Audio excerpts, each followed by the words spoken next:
네, 유승민 작가와 함께합니다. 어서 오세요. 안녕하세요. 오늘 어떤 내용일까요? 네, 지금 닷새째 대형 산불이 이어지고 있는데요. 네. 지난 주말 동안 전국에서 발생한 산불만 40건이 넘습니다. 큰일이에요. 빨리 좀 진화가 돼야 되는데. 네, 게다가 강풍의 건조 또 고온까지 겹치면서 이제 경남 산청과 경북 의성 그리고 울산 울주와 경남 김해까지 동시다발적으로 아직 진화가 안 된 상황입니다.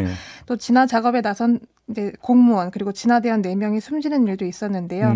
이런 대형 참사에 또다시 음모론이 제기되고 있습니다. 음모론? 네, 호마의식이냐 중국의 지력이냐라는 건데 그칠 줄 모르고 확산되고 있는 음모론을 좀 살펴봤습니다. 호마의식은 어디서 나온 얘기예요, 이게? 그게 한 정치 유튜버가 올린 게시 영상물이었는데요. 예. 김건희 산불로 호마의식이란 제목으로 이제 게시를 한 영상이었습니다. 네.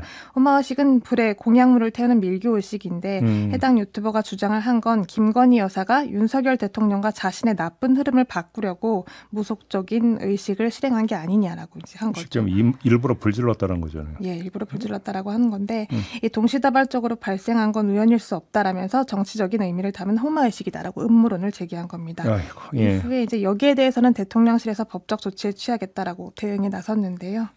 그러면 중국 지령설은 또 뭐예요? 지령설은 그 윤 대통령 지지자들이 모여 있는 DC 인사이드 미국 정치 갤러리에 이제 올라온 글인데요. 지난 21일부터 약 600개 정도 글이 올라오고 있습니다.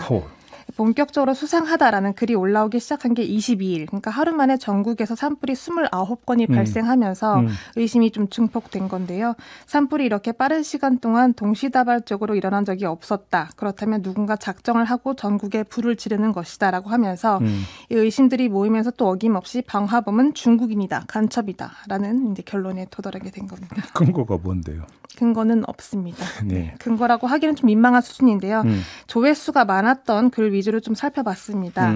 제목이 이제 오늘 산불 총정리, 뭐 이번 산불은 적대 세력의 공작과 같은 제목인데요. 네. 제목만 봤을 때는 뭔가 그럴싸한 정보를 잔뜩 모아놓은 것 같은 느낌인데 정작 들여다보면 짜집기식 논리를 만들어내고 있는 시기입니다. 예. 가령 화재 발생 지역 지도를 다 갖다 붙여놓고 이제 뭐 인천 같은 경우는 김포공항이 가깝고 뭐 경기도 파주나 진접은 군부대가 밀집해 있고 동두천에는 미군 부대가 있고 뭐 가평, 오산, 의성, 옥천 같은 곳엔 고속도로가 있는데 그렇다면 이 중국인과 간첩들이 국가기관 시설 근처에 불을 낸 것이다.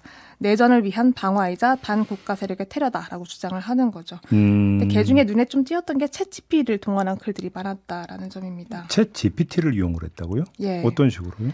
그 산불 지역과 군사적 요충지의 관계를 분석해달라고 한 다음에 화재 발생 지역 주소를 다 적어서 넣은 겁니다. 네. 그러면 챗GPT는 최근 산불이 발생한 지역 가운데 일부는 군사적 요충지가 포함되어 있다라고 답변을 하는 식인 건데요.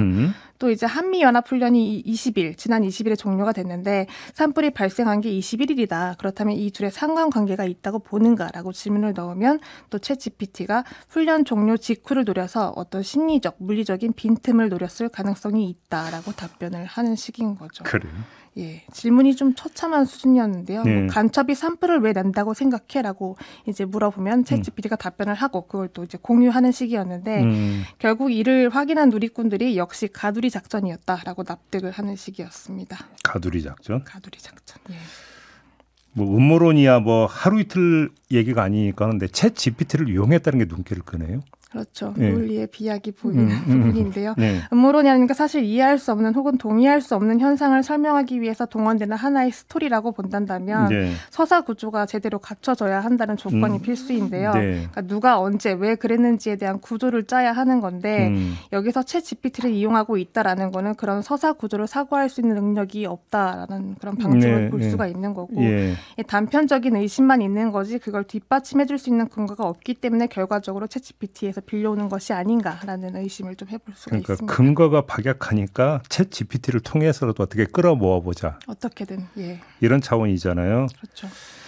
근데 네. 챗GPT를 이용했다는 얘기를 하니까 앞으로 이거 더 음모론이 기승을 부릴 수 있는 거 아니에요? 이러면? 그렇습니다. 뭐 이번에야 챗GPT가 캡처 화면으로 이제 등장을 했기 때문에 저도 알 수 있었던 건데 네. 이게 마치 사실인 것처럼 유포가 되면 또 모르는 사람들은 맹신을 할 수가 있는 거고요. 네. 사실 이번 내란 사태를 거쳐오면서 이 DC 인사이드에서 제기되고 있는 음모론의 강도가 상당히 거세지고 있는 건데 주로 타인의 고통을 소재로 정말 누군가를 혐오하거나 차별하기 위해서 이제 네. 조작되는 가설이 많았습니다. 예. 근데 여기에 대해서는 그동안 책임을 묻는 사람도 없었고 지는 사람도 없었고 이런 가설의 허술함을 챗 GPT로 메우려는 시도까지 이제 나타나고 있는 상황이기 때문에 그러니까요. 네. 알겠습니다. 근데 아무튼 산불 진화를 위해서 지금 애쓰고 있는 소방대원을 비롯해서 또 피해를 입은 주민들 지금 몸과 마음이 정말 힘들 때 아닙니까? 그런데 이렇게 지금 음모론 펼 때가 아니잖아요. 그렇죠.